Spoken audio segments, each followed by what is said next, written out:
good morning to one and all who are tuning at this time to the point for today. It's Thursday, the 26th day of January to the year 2023. Good morning once again, and welcome to another edition. Let me say good morning to all who are listening, especially our social media audience this morning.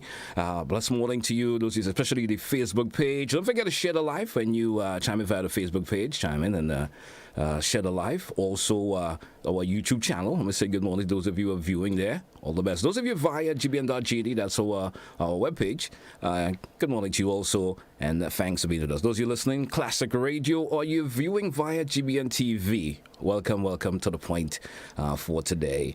Today we have in our, I know it's on Thursdays, we do take the time out to have the presence of members from the members from the Royal Grenada Police Force, and this morning we have in this particular department the fire department. We have Sergeant. I'll just go by Sergeant Hamilton. Did you look at that? I'm okay. Yeah, you're working at. All right. Anyway, good morning to you, sir. Welcome to the point this morning. How are you doing? How are you doing this morning? Good morning, GT, and good morning to the listeners and viewers of the GBN. I'm doing pretty okay. It's a pleasure to be here this morning to represent the Royal Grenada Police Force, and by extension, the fire department on this morning's To The Point program. All right. Now, let's just get the ball rolling this morning. Fires. We know we have started the year. There are two seasons in Grenada. You know, the dry season and the wet season. And fires has always been an issue in Grenada, you know, from time to time over the years. As simple ones or maybe major ones. We know there are bushfires. Or we haven't been hearing much about it much lately, because, you know, a couple of years ago we've been hearing a lot about the bushfires and stuff like that. Haven't heard much maybe in the last year or two. For folks are probably being more careful than they before. Now, this morning we want to focus a bit on preparation for the dry season. And I'll give you the option of chiming in on starting off the conversation this morning in terms of what individuals should be doing in terms of in case of you know, the dry season. You know, folks like to, when they're their farms and so forth, as we say local term, their little garden over there, and they go in there, they want to fires. What are some of the preventative measures you would like to throw out today this morning to get this off rolling? All right, thank you very much, GT. The dry season is typically from January to June of each year. It is the period of year when the fire department will see a lot of its response to fire-related emergencies. Several factors influence the onset of the dry season. One, we have a reduction in the amount of rainfall. Two, we have what is referred to now as the windy season, an increase in where the wind is much heavier. And also, the prevalent part is that of the reduction in the rainfall. Okay. With the reduction in the rainfall, the environmental conditions are conducive for bushfires, because you have the reduction in rainfall, which means the moisture in the ground is relatively low. All right. Yes, so as a means of compensation, what will happen is that the trees will shed its leaves as a means of protecting its roots. Mm-hmm. So you'll find that happening later on. Notwithstanding, the forecast from the Caribbean Institute for Meteorology and Hydrology indicates a late onset of the dry season, as you realized just yesterday and latter part of this morning, November, thereabout. We had some rains. And we're going to have some rains. However, you could have an early onset and a late onset. Okay. So what we are doing here now is to lay the groundwork in terms of prevention, so the listeners and viewers can prepare themselves adequately to deal with the season when the time comes around. And so that they can adequately prepare themselves just in case. You understand? Yes. No, let's talk about the laws that are relating to setting fires. You know, I feel, well, I have some dry leaves around my house or in the garden or stuff like that, and I think well, the best way to get rid of all these dry leaves and shrubs around my house is to start a fire. What are some of the laws relating to that in terms of setting a fire? All right. For setting fires around your home, there is a legislation called the Use of Fire Act. It is Chapter 72A of Volume 4 of the 2010 Continuous Revised Edition of the Laws of Grenada. It says, for the purpose of preventing loss, damage, and injury, every person who intends to set fire or cause fire to be set to any tree, brush, brushwood, underwood, rubbish, guinea, or other grass, trash, cane pieces shall give notice to neighbors possessing or in charge of property which might be damaged or destroyed by the fire if carelessly or improperly used, and to take precautions to prevent any damage or destruction to property of his neighbors. So this is this portion of the law 147.1 is telling you what your responsibility as an individual, right? So which means you wanting to start a fire, there's laws that will govern in terms of you wanting to start a fire. Yes. Because there's a lot of implications or things that can happen when you just starting a fire. As simple as it may be, or you may think it may not cause a problem, but there are implications that could occur Yes. by you wanting to just start a fire. In the same 147.2, it goes on to says, whosoever set or cause fire to be set to any tree, brushwood, underwood, rubbish, guinea, or other grass, trash, or cane piece for any purpose, whether any damage or injury is occasioned to property or any other person without notice given, and proper precautions taken in this section shall be liable to a fine of $500. There's a part in this section that you just read in terms of notice. How does that play out? The giving of notice to persons is one, basically you as the individual who intends to set the fire, you go to your neighbor and you speak to your neighbor. That's one way. We are in technological era now, so probably you might want to send a WhatsApp message. You could write the neighbor a note, and probably if you and the neighbor are not on good terms, you could get an independent person to go to him or her and inform him. Okay. Yes? Notwithstanding that that section of the law gives you authority to do so, but one must be reasonable in whatever you're doing.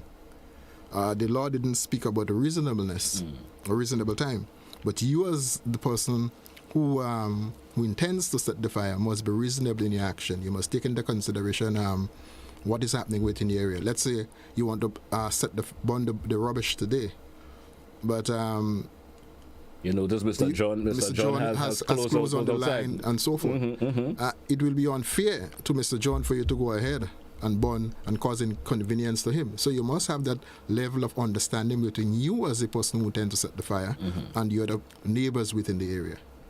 Now, in terms of advice from the fire department, in terms of fires, would the fire department encourage, especially people who lives in close proximity to each other, for some reason, would the fire department encourage that, or offer some other way of doing this? Maybe tell them, maybe you should pick up that rubbish and have it dispersed or, deposit it somewhere else where it could be burnt. Or would that be encouraged? In close-knitted neighborhoods, we advise people it's best not to do so, because you will be causing inconvenience to other persons. So we have persons who have respiratory illness and persons who are allergic to smoke and so forth. And the mere fact that you are setting fire and the fire is producing smoke, or probably what is burning, maybe giving off an obnoxious odor, and literally can cause that person to feel unwell. Yes, and we encourage you, to seek alternative from burning. What about composting if you have the space to do so? Right. Yes, we must be mindful of our footprint, that our carbon footprint that we leave in the environment. So, and we must try as far as reasonable possible to be neighborly with each other, and in doing so, we foster better relationship as human beings. Certainly agree with you with that from that standpoint.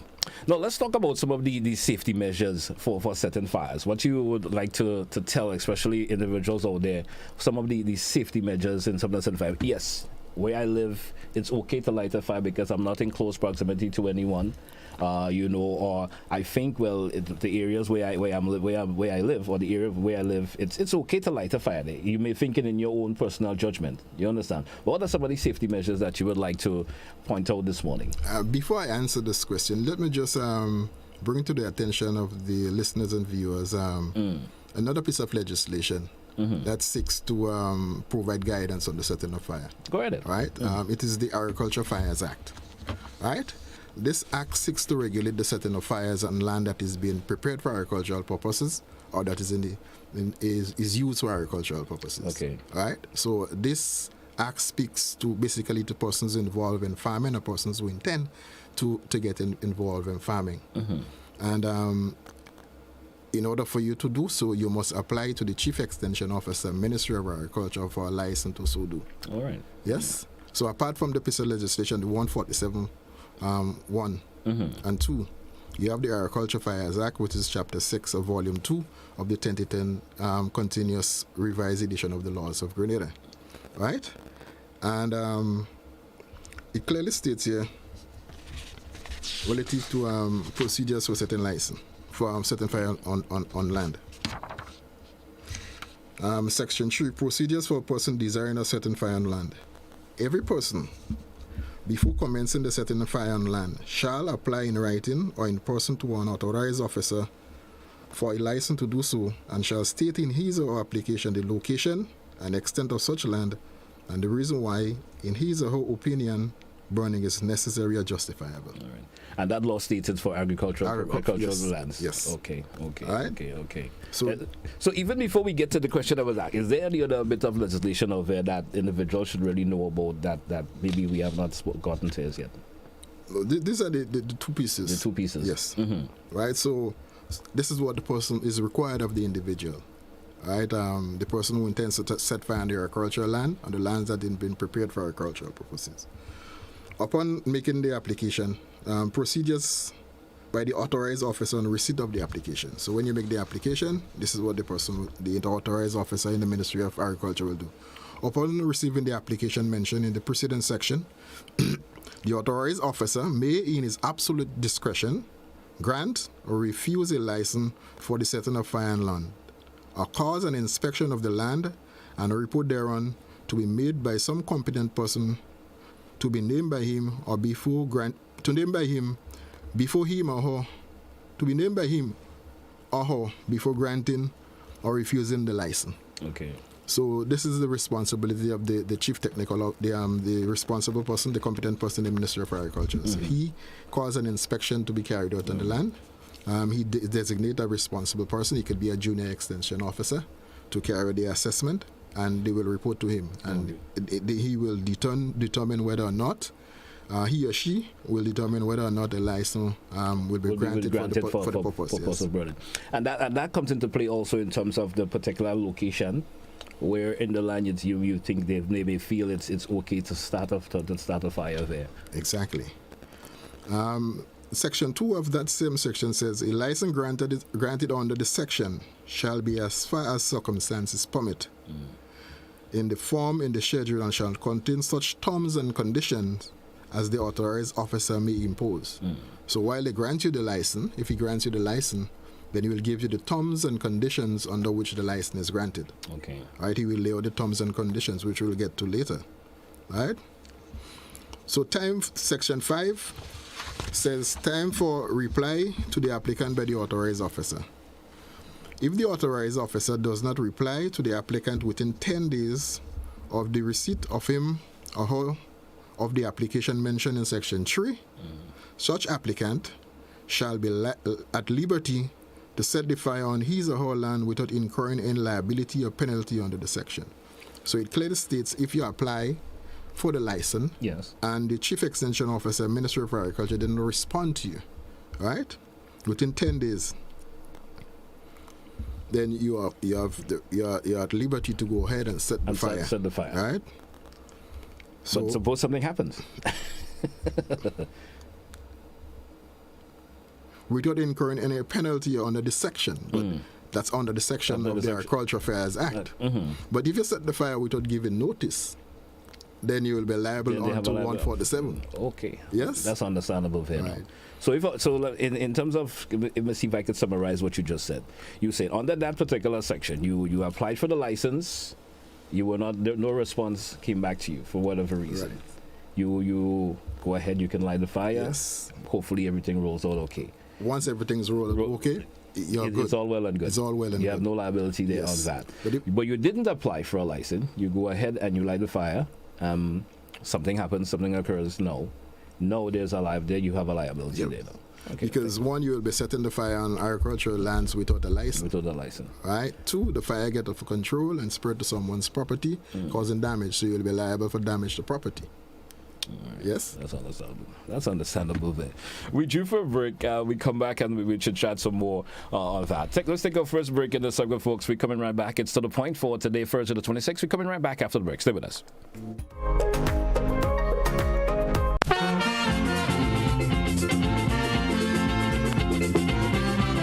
Grenada, it's our 49th independence celebrations. It's not just about reflecting on the past, but charting the way forward for national development, improving lives and livelihoods, and embracing our mission for visible transformation. That time is now, and the vision is for everyone. It's about our civic responsibility. From Saturday 28th January to 5th February, we joined the National Celebrations Committee for Cleanup and Beautification Projects island-wide in the following communities. St. Andrew Southeast, January 28th, in front of Marquis Hard Court. St. Andrew Southwest, January 28th, Munich Junction and School Gap and Carlton Junction. St. Andrew Northeast, January 28th, La Poterie Junction, Tivoli Junction, Moya Junction, and Paradise Junction near Seamoon Roundabout. St. Andrew Northwest, Birch Grove Junction. St. David, January 28th and January 29th. Major junctions include Latant, Pomrose, Malmont, Roucaine, Bellevue, Coles Gap, Corinth, Redgate, Westerhall Point, and Penmata. Town of St. George, January 29th, the alley between Halifax Street and Melville Street. February 5th, behind the bus terminus. St. George Northeast, Willis Playing Field, Willis Medical Station, and Tempe. St. George South, February 4th and February 5th. Carlish Junction to the top of Carlist Hill, Coffee Bow and Stones, Pandy Beach, Mount Hartman and the entrance of Lansapines, Montu, Plainfield and Main Road, Woburn Mangrove and the area surrounding Calavini Community Center. St. Patrick East, January 28th, La Fortune Junction to Riversally Junction, and Hermitage. It's about national pride, a people zealous for the love for this country and its greater good. Over 30 community groups have been empowered with executing this independence cleanup and beautification campaign targeted at litter prevention, protection of the environment, and public health, while fostering a deeper commitment to community spirit. Who will emerge as the best village depicting the true spirit of independence? Support community development by participating in this national cleanup and beautification venture. There is a role for everyone. Give of your time for community cleanup or beautification. If you can't be there physically, support by providing cleanup tools and safety equipment. Be creative and provide decorations depicting these celebrations. Refreshments and transportation are also welcomed. To register your support, contact the Ministry of Mobilization, Implementation and Transformation at 435-8665. Grenada, it's the start. Let's do our part.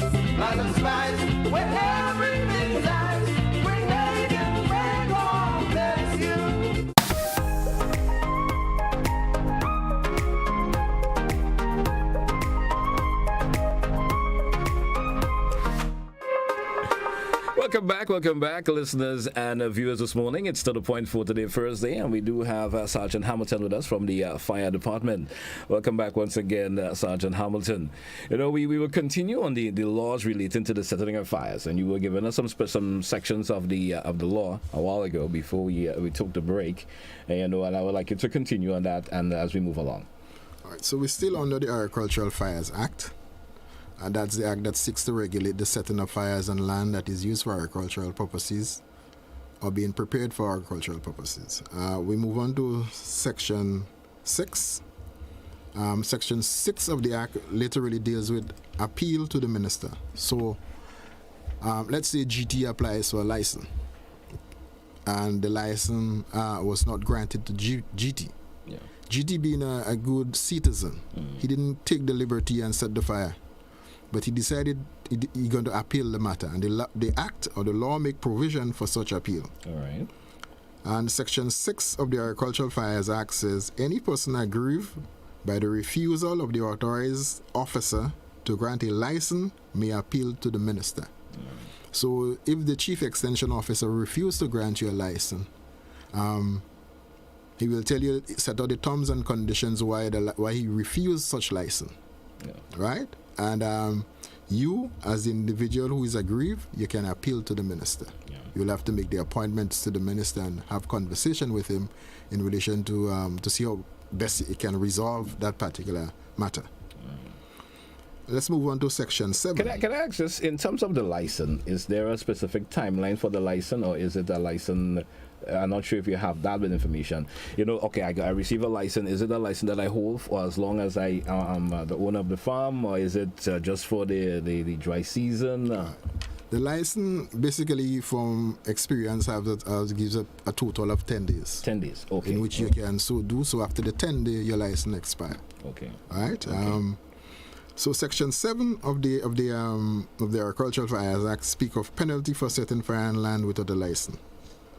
All right. Every person who set fire or procures, aids, or abet the setting of fire on any land except under provision of Section 5. And Section 5, I'll get back to it, right? Every person who sets fire on or procures, aids, or abets the setting of fire on any land without a license under this act shall be liable to a fine of $500 and imprisonment for 3 months. Okay. Right? So Section 7 was also making referral to Section 5. And Section 5 speaks to time for reply to the applicant by the authorized officer. All right. Right? And this law still only applies to agricultural lands. Agricultural lands. Okay. Yes. And so if you if you didn't apply for a license to set fire on agricultural land, you go ahead and set the fire without a license. The fire department is called in. Right, we're going to investigate the matter, and you will be taken to court.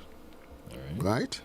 The court will listen, and the magistrate will determine whether he's going to charge you the full fine of $500, or whether he or she will send you to prison for the period of 3 months. All right. And stating your case, well, I applied for a license, it wasn't granted. I went ahead, I started a fire. It got out of control. The fire department had to come in. Now they investigated me starting a fire, and the reason because, well, I wasn't given out the license. Maybe because the extension officer noticed, well, maybe if you did start a fire, this is what may have occurred. Maybe he may, in his own judgment. Well, if you didn't obtain the license, then you're not at liberty to go ahead. All right, so but maybe I should rephrase it that way and saying I did apply, but it wasn't granted. All right, the license wasn't granted. Right, then you will have to prove to us that you applied. We will have to investigate, find out from the persons at the Ministry of Agriculture whether Tom Jones and Mary Bradford did apply for a license, because the act says you could apply in writing or in person. All right. So in person, that means you have to come to the office. All right. Right. And speak to the authorizing officer. In writing, that means you write a formal application seeking permission to burn on a portion of land located where and where. You understand? And once you could prove that, then if you set the fire again without notice given to neighbors, then while you might be excused under the Agricultural Fires Act, yes, you can be held responsible under the Use of Fire Act. Okay. All right? That's understandable. So after you finish all this process, right, the Chief Extension Officer, Ministry of Agriculture, will grant you a license. Right? And it states the license is hereby granted to Tom Jones for the setting of fire to land located at a particular area. In a particular parish, right? And it states here the fire may set between the hours of 7 a.m. and 4 p.m. All right. The license is granted under the following terms and conditions, and the extension officer will tell you the terms and conditions. Most likely going to tell you the fire should be small, should be set in small heaps. All right. There should be a radius around 50 feet from each heap. You must have available water, whether it is in drums or whether it is a hose to do so. You must notify the fire department before you commence setting of the fire. Okay. Notify the fire department on completion of your exercise. Yes. And if you breach any one of these terms and conditions, right, you're literally opening yourself for to be prosecuted. I have a question that I'd like to ask. Okay, you've been granted a license, and you didn't mention that you were given 10 days. Now, in that 10 days span, you didn't go ahead and complete the fire, or you didn't start it. Do you have to reapply for a license? You will have to reapply for a license, because the license under the same license, you say the license expires on a particular date, given on my hand under a particular date. Okay. Right? So it's just like your driver's license. Yeah. When your birthday comes around, you have to go through the process and get a new license. Get a new license again. So let's say the environmental conditions didn't allow you to do so. Let's say it was raining. Yes. And you couldn't go ahead. The 10 days passed. You now have to reapply. Go through the same process. Yeah. To get the license to set the fire on the land. Okay. So there wouldn't be no extension. Usually that is not offered. Or well, we understand the conditions. It was raining and so forth. Is there any time that a condition like that may offer you extensions, or in the own judgment of the officer? I cannot speak for the extension officer, but he or she will look at the person's application, and they are aware of the environmental conditions, and whether they wish to go through the 9 yards of sending somebody to look at the property again, or just granting you the license because they are aware of the conditions and so forth. But what we find happening, some persons, when they are granted the license, they are not complying with all the terms and conditions. Yes, and we encourage persons who are granted license to so do. All right. To comply with the terms and conditions. It's important that you clear that space around that heap of bush you will be burning, because what can happen is the fire could spread from one heap to another heap. Right? Again, they will tell you, look at the take into consideration the wind speed and the wind direction. Right? The wind speed have a lot to do with how the flames react. Right? If the wind is very heavy, the flames itself will tend to spread beyond its point, and it can have spontaneous ignition of the other heap, which is in close proximity, if you don't take that 50 feet distance around each heap. And the idea of having the water available in the event the fire gets out of control, or you realize the fire got out of control, or probably it is highly likely that a heat might catch because of the wind speed and so forth and the height.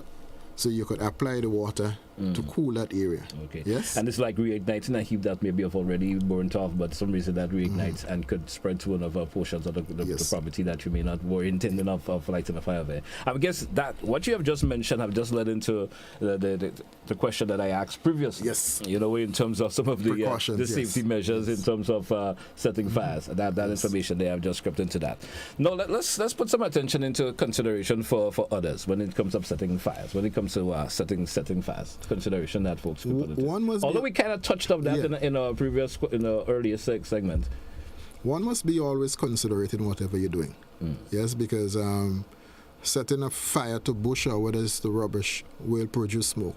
And smoke will cause some annoyance or inconvenience to some other person or persons within the area. You might light the fire here.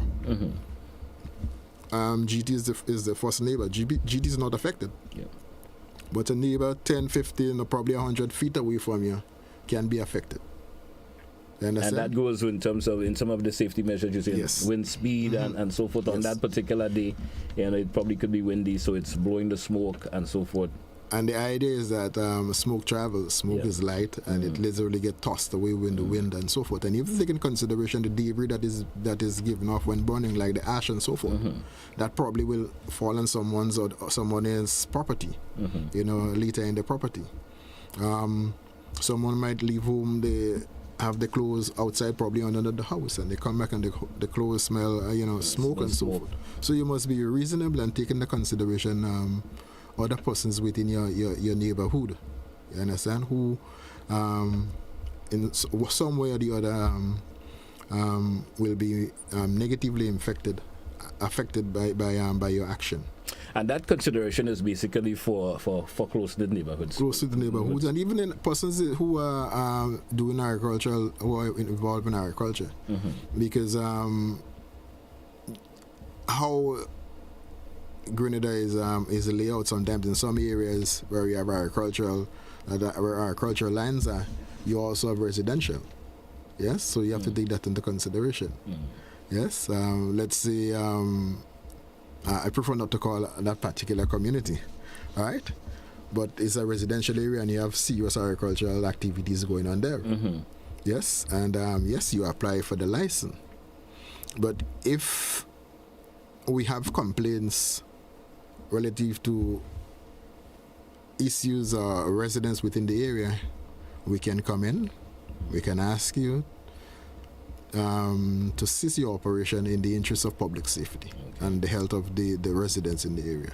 All right. Yes, we have to take that into consideration. All right, because I understand because it could be the instance where you have a farm, and as you mentioned, it could be in close proximity to a residential area, even though it's a couple of yards, maybe 100 yards away. But as you said, weather conditions and so forth could cause the smoke.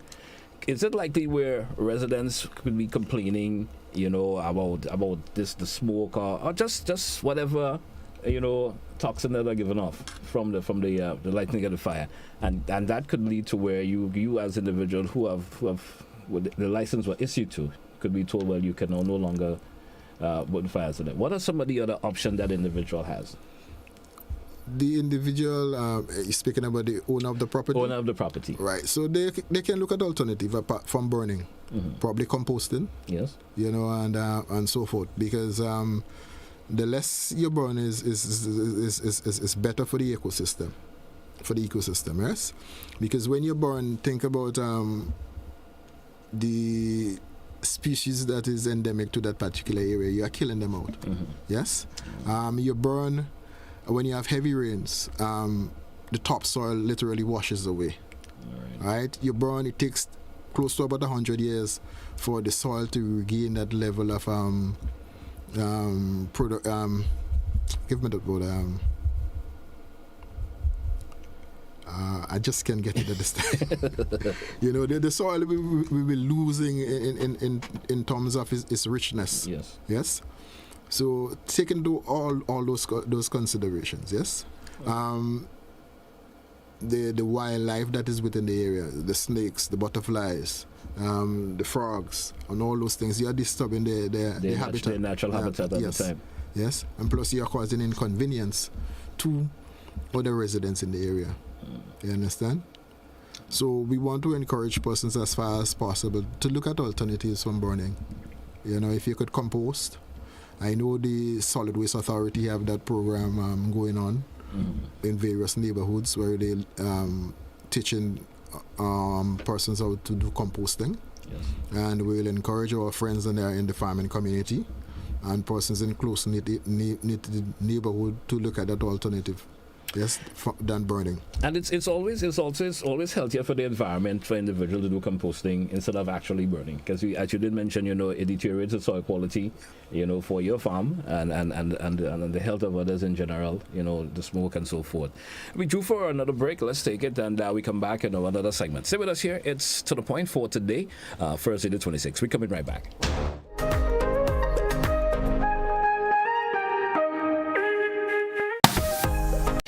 It's time that we realize that we must work together to thrive. As we know it, the sky and below I never have more wonder. Yeah, with life and all you see and the climate's changing. But hope is remaining. And we can't ignore the future. It depends on you and me. One chance, all that we got. One voice, together we stand. Take care, the world where we live. Permite a todos vivir. Tomamos la oportunidad para guardar la humanidad. And I must leave no one behind because we are one climate, one Caribbean. One climate, one Caribbean.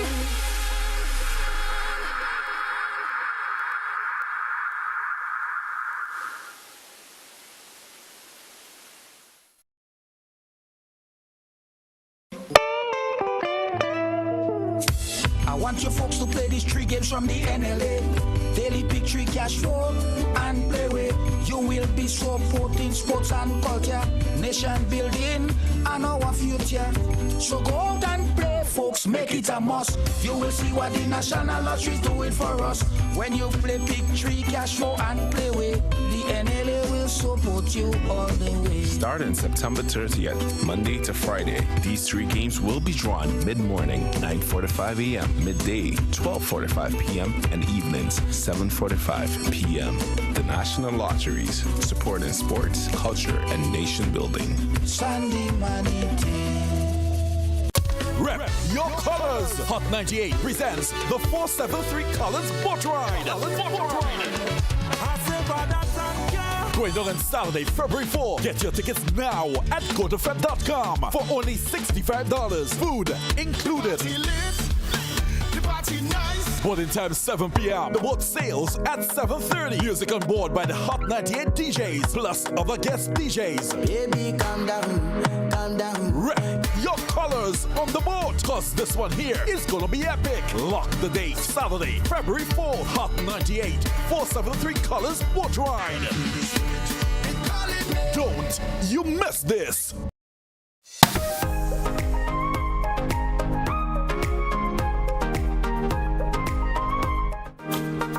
Welcome back to our listeners and viewers this morning. Those who are listening via Classic Radio and those who are viewing via GBN TV. Welcome back to the point for today, Thursday the 26th. We do have, of course, Sergeant Hamilton with us from the Fire Department. And our subject or conversation this morning, we're talking about, of course, preparation for the dry season. We're inviting your phone calls in this segment. If you do have a question or two you may like to ask the officer, I hope he will certainly be able to answer you.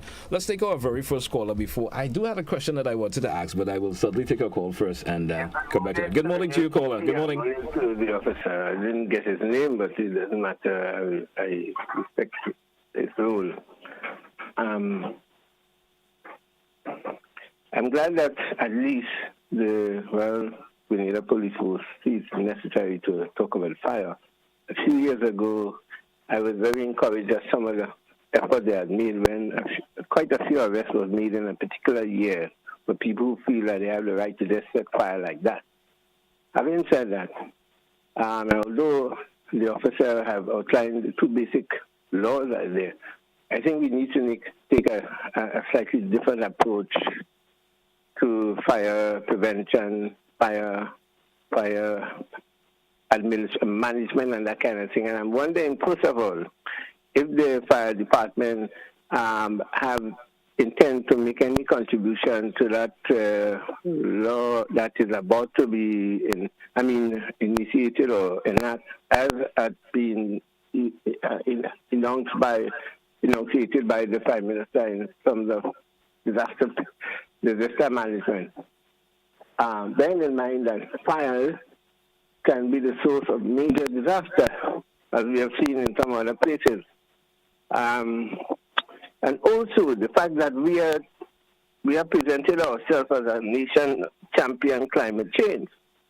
And although we say, for instance, people could get permission to burn and that kind of thing, should we not be encouraged total or almost non-burning at all, because it has been established, and we didn't know that knowledge before, that when you leave certain well, not products, but certain, the word's not coming. Like, for instance, when you leave a tree to rot on its own, the release of carbon takes a longer time.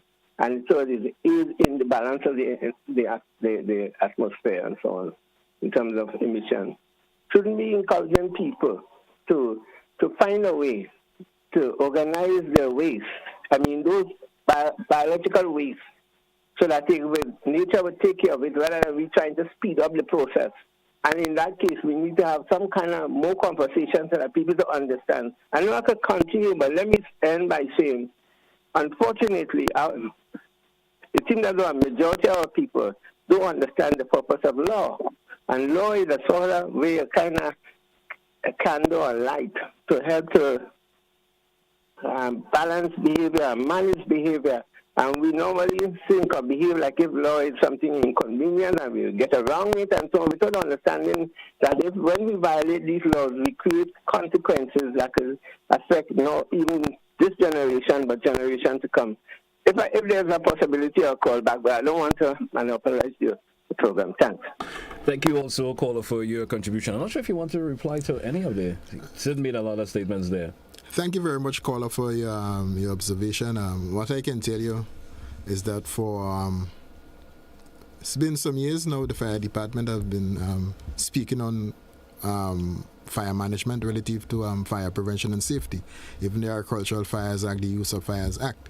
And we have been encouraging persons to seek alternative ways of getting rid of your biodegradable waste.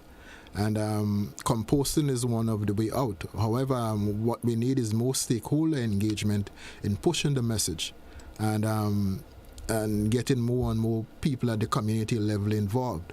Once we can achieve that, once we get that stakeholder collaboration, then we will definitely see a greater reduction in instances where people will take on, will use burning as the easiest means.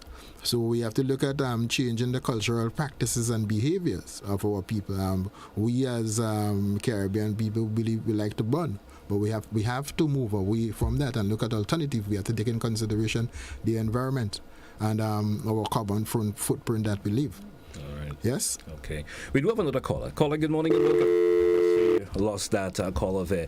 I'm seeing some folks via our Facebook page. I've just happened to look at the page, and I'm seeing some folks are making some comments there. And one individual there, that's Maxwell, is asking if someone lights a fire on his land and he is and stays there until the fire is finished. Is there any charges or him being charged for the offense? I guess we spoke about that. Yeah, we spoke about it. But Mr. Maxwell must be specific in what the land is used for. Is it for agricultural purposes? If it is for agricultural purposes, he or she must obtain a license to do so. Yes? All right. Let's take a caller. Caller, good morning. Welcome. Good morning. How are you doing? Doing pretty well, sir. All right. I joined the conversation late, but what I'm hearing is talking about burning, and most of the time is vegetable or vegetation that they're burning, correct? We're not talking about, burning rubbish. Caller, for some reason or the other, the quality of your phone audio, I'm not sure if there's something in the background that you're using, but we are not getting a clear audio feed from you. You started off pretty okay. Is that any better? Much better, much better. What I was saying, the most of the waste stuff I'm seeing people burning is usually vegetation, which is trees and stuff like that, right? I'm seeing here a perfect opportunity for an entrepreneur to import, let's say, a wood chipper.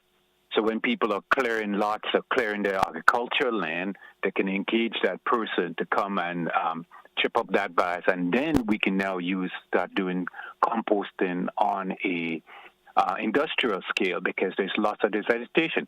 And even the people that's doing the road work and stuff, that same chipper can do exactly the same thing. Mulch up that waste into a product that can be used and digested in a compost heap a lot faster and then we move that through back into our industry. We spending hundreds of dollars for our farmers, for fertilizers and all of those type of things, when we can generate all these things. And I think that's one of the ways we can do it. If we have 3 or 4 of those wood chippers on the island, then they can be, engaged to get rid of these things and then stop issuing these burning permits. I think that's a way of stopping one problem and getting a benefit from it directly on the other end of it. That's my contribution. Have yourself a great morning. Thank you, caller. Thank you so much there for your contribution. Great point there from the caller. Excellent. In terms of a job opportunity there for someone. Excellent business point, opportunity also. Excellent point. Out of every situation comes an opportunity, and the caller identified an excellent opportunity for someone who has the resources to invest into providing such service. And yes. In so doing, we'll be, having less burning. Yes. And we'll having more organic matter that we can use or can put back in the soil to even produce better quality food. I agree. Certainly agree with the caller there. Let's go back to the Facebook page before we entertain another caller. And this individual, we have Jacinta is asking this question: how do you give notice to a neighbor? I think we did touch on that. Yes. Of course, an earlier point in the list when we were speaking earlier, and not just speaking in terms of do you have a phone contact information and so. But I think we did go in details about how you inform, and you did give some ways in which you can inform your neighbor. Let me just refresh the person on Facebook. There is many ways you could give notice. One, you could go to the person directly, have a conversation with them. 2, if you know the person's number, you can send them a text message. You could write the person a note and have it delivered to them. If you and the person is not on terms, you can get an independent person to accompany you to speak to that individual. Yes? So these are some of the ways. The person is detailing a wee bit. You say they can't even light a barbecue grill. It's a problem. With their neighbor. I guess it's a problem with the neighbor in terms maybe the smoke and stuff like that. Well, from the onset of the setting up, lighting of the barbecue grill, you're going to, using wood chippings and so forth, you're going to create some smoke. But that smoke will soon subside, and the coals and so forth will ignite. The smoke that probably will be coming off is with the grease and so forth from the chicken, the fat melting and getting involved in the coals and giving off that smoke. But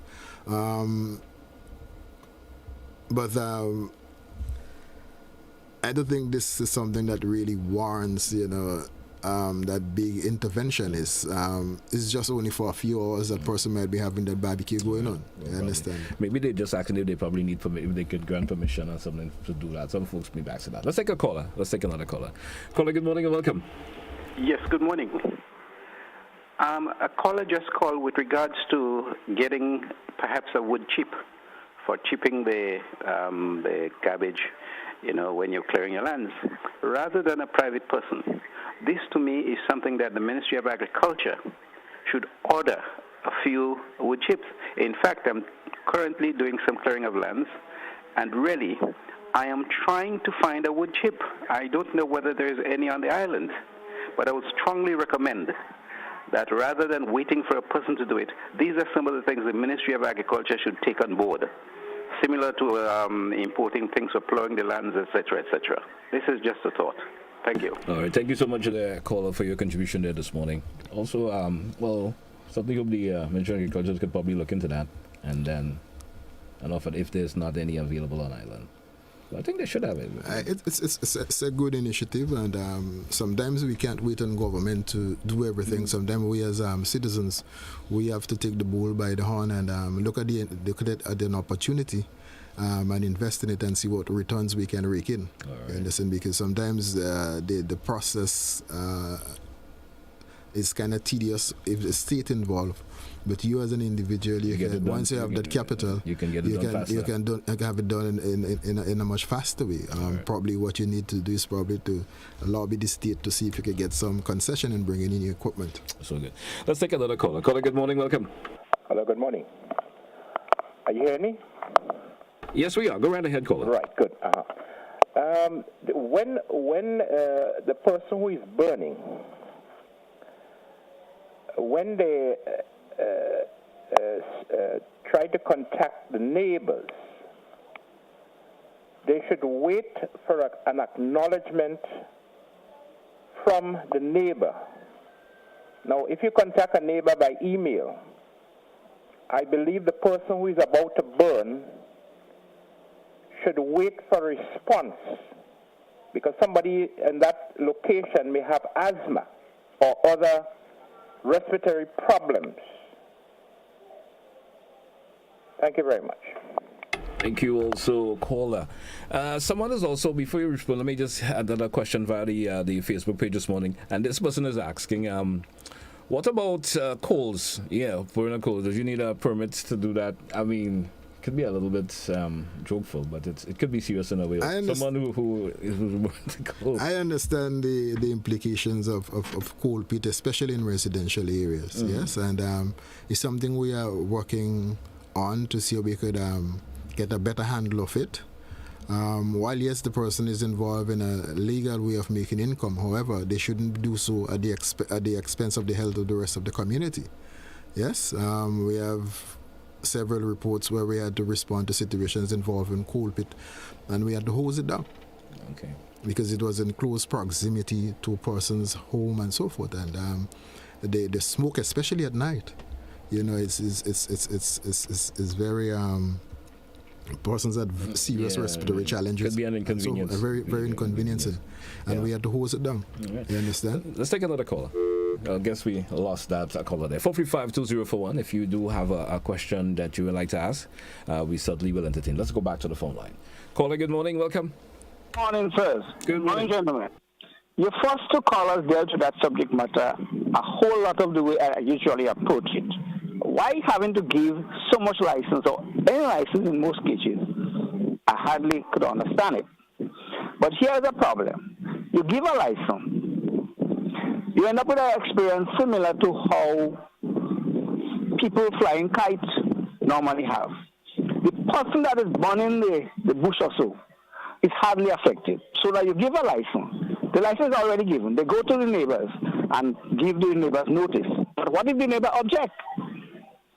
You forget the point I'm making. Who do they turn to in the situation, and how does he deal with a situation like that?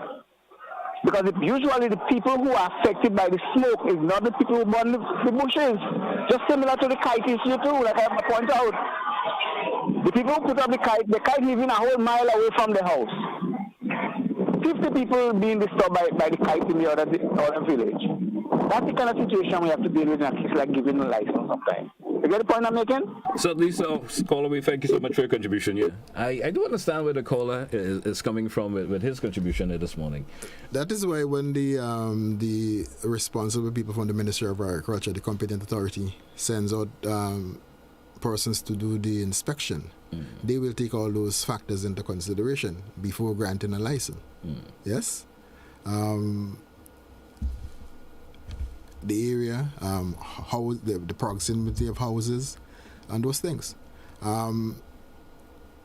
As one of the callers earlier said, if you send an email, the person will take some time to respond. One must always be reasonable. So if you want to burn bush or so forth, you know, you must be reasonable. Whether it's 4 days from now, 6 days from now, you can now come. It's not appropriate for you to come 9 o'clock to want to burn for 2 o'clock the afternoon. And inform them now that you want to do it 2 o'clock. No, in my opinion, it's not fair and it's not reasonable. You understand? You want to make sure that you give people reasonable time so they can make the adjustments. Yeah. Someone may have to move away from the area. I know I'm asthmatic, so I know I have to move away on Sunday between that time to that time to accommodate you. But while the law speaks to that, we are really encouraging persons to cease from burning. And as we go deeper into the season, right, the Ministry of Agriculture, who is the competent authority for issuing license to set fire on agricultural lands, we will work closely with them, and as the dry season escalates, you will see a reduction in the amount of license granted, because we want to reduce the occurrences of wildfire. You understand? There are several other precautions residents can take to safeguard their property relative to if you live in an area that is prone to bushfires, let's say like areas like Mount Morris and so forth, or probably areas like Point Celine, Calais, Hope, and those areas that were considered to be dry forested. Right. Yes. If you live in those areas, as you get closer to the dry season, what we want you to do is to clear around your homes. Between your boundary area, have a radius around 25 to 50 feet clear of all bushes. Right? Your guttering, check your guttering to make sure that there is no leaf litter inside of your guttering. Because what can happen if there is a fire down at the bottom of the hill, the wind can blow, or the embers from the fire can be deposited in your guttering and start the fire. And if there's dry leaves also inside, it can start a fire. That can also ignite. Yeah. The reason we're asking you to have that clay area within your land and the neighbor's land, in the case the fire moves uphill or comes across, there is a brick, or referred to as a line, where there is no more fuel for the fire to continue to burn. All right. Yes? All right. When you're setting fires again, make sure you have a clear radius, 50 feet to 100 feet around it. Have water readily available, right? And please follow the law as what it requires of you to do. All right. We do have another caller. Let's entertain this caller. Caller, good morning and welcome. Yes. Good morning. The burning of coal pits around residential areas. Now that is a tremendous hazard. You could be kept up for a week, not being able to sleep, discomfort inside your house. The burning of coal around residential areas should be banned. Thank you. Thank you also, caller, very much for your contribution this morning. Sergeant Hamilton, we're getting a little bit sharp for time. We just have about 1 minute left on today's program. We'll entertain one more caller, and then we're going to have some closing comments. Let's take another caller. Caller, good morning, welcome. Yes, as I said, I will have called back to fire time, but I know we're running out of time. One thing I want to ask the officer in terms of how he alluded to the aspect of it, the intend to cooperate with the Ministry of Agriculture as the season go forward, because years ago, when I had issues with those things, and I inquired from both departments, they don't seem to be working together. And in fact, officers in the Ministry of Agriculture had no clue. So I hope that there will be that synergy between the two agencies. Thanks. Thank you also, caller, for your contribution here this morning. Sergeant Hamilton, it was a pleasure having you this morning. I'm not sure if there's any closing comments. Of course, any bit of encouragement you would like to give to our viewers and listeners out there. We know the season is approaching, the dry season, and just in case they were planning of and lighting fires, what would you like to tell them before we make a close this morning? To the viewers and listeners, I want you to take into consideration what was presented here this morning. If you need further guidance, you can contact the fire station closest to you. We have fire stations strategically located throughout the tri-island state of Grenada, and they can provide you with guidance on the laws as regulating the setting of fires. And they can also provide you with guidance relative to how you go about creating a safe environment around your home. Yes?